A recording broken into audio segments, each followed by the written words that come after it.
Fala pessoal, o que acharam até agora? Chegamos na aula 5 e assim, ó, daqui para frente tem muita coisa legal para acontecer. A gente vai dar uma corridinha agora no conteúdo para a gente conseguir aproveitar todos os recursos aí ainda que faltam ser implementados, tá bom? Então, vamos tocar a ficha.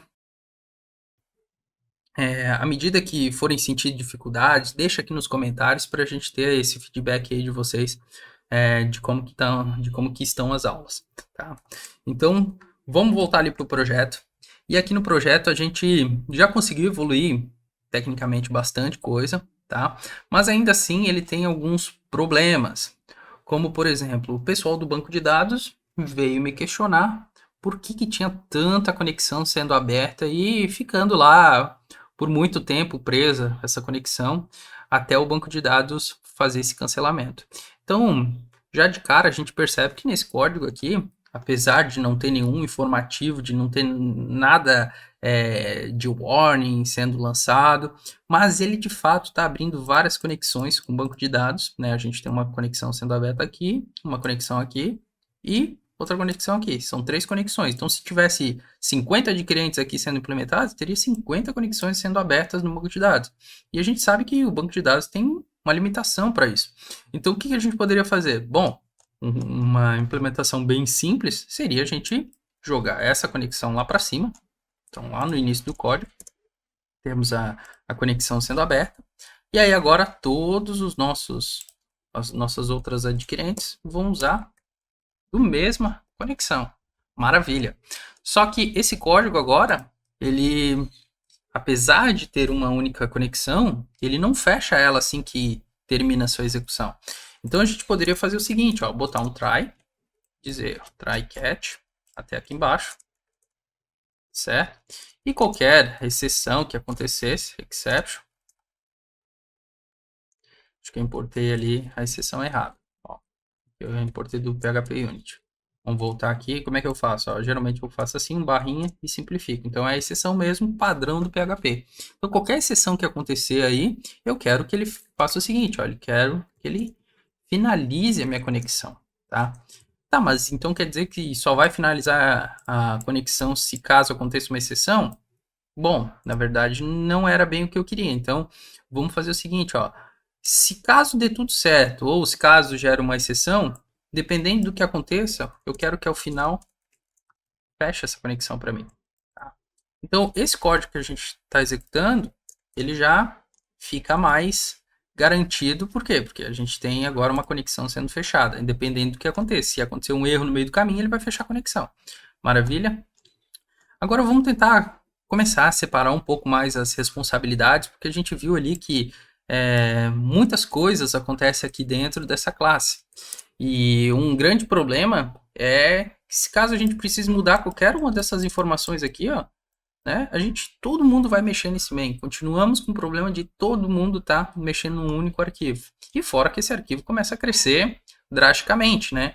Aqui a gente fez a regra para ler somente, vamos dizer, uma linha do arquivo. Imagina que tivesse diferentes tipos de linhas, né? Uma que representa o cabeçalho, outra que representa a venda, outra que representa a parcela.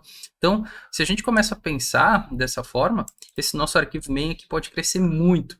E fora que daqui a pouco começa a dar choque de variáveis, um chama de price, outro chama de preço, outro chama de, né, começa a reutilizar. Então, seria interessante a gente ter essas coisas cada vez mais separadas para evitar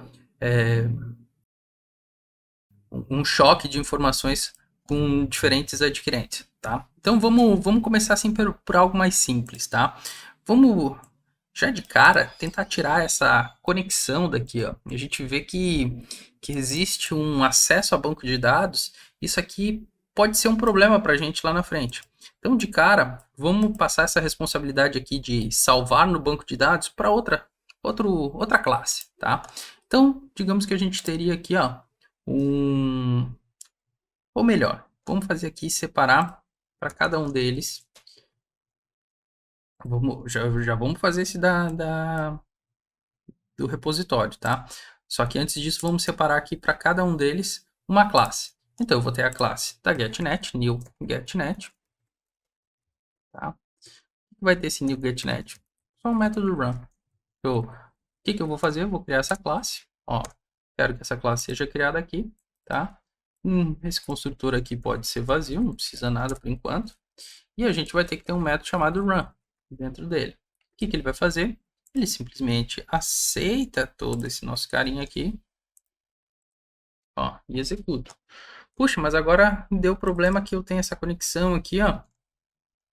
E, ó, acabei de jogar para cima, significa que eu vou ter que passar ela aqui, então. Vamos passar, connection. Ok. Depois, ó, connection. Aí depois temos aqui um new rede card. Vou até tirar aqui o construtor, eu não preciso do construtor, e run. Aí a gente viu que pode passar para lá. Criar classe, show. Ó. E aí, public run.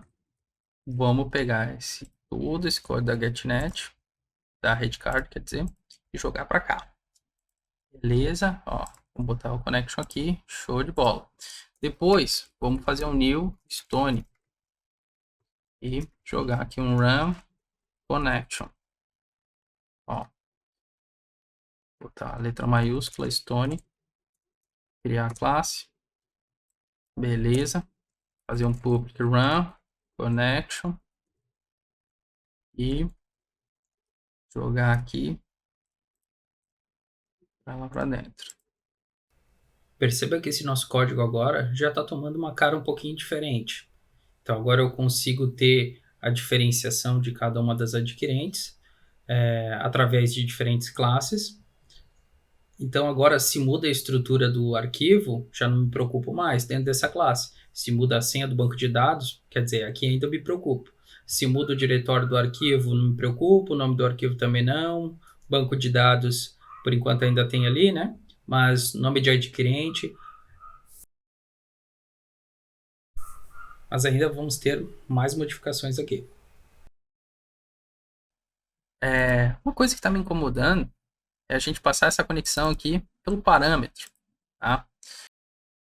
Vamos fazer o seguinte, vamos modificar e receber por construtor, ó. Vou criar uma connection, this connection, que eu não sei ainda o que é, connection, tá? E posso vir aqui fazer um private connection, deu? Pronto, então tem uma conexão. Uma vez que eu recebo via parâmetro agora, esse connection não é mais chamado dessa forma, e aqui a gente vai fazer um this connection, ó. Então, toda vez que eu quiser executar ali, vou fazer da seguinte forma, ó, construtor, connection, e aqui existe um inicializador mais rápido, ó. A gente pode fazer assim, ele já constrói pra gente. E aí faz aqui this connection, show, e faltou na Stone, então no construtor, vem aqui, connection, pego, ó, inicializar, beleza, então agora eu tenho aqui this connection, ok? Então, já resolvemos essa situação. E aí, agora, precisamos passar essa conexão via construtor. Então, maravilha. Então, nesse momento, temos as 3 adquirentes sendo inicializadas e executadas. Se a gente bota para rodar o código continua ainda funcionando. Percebeu que a gente executou o teste e ele passou, tá? Então, na próxima aula, a gente vai estar vendo aí mais alguns recursos que a gente pode estar implementando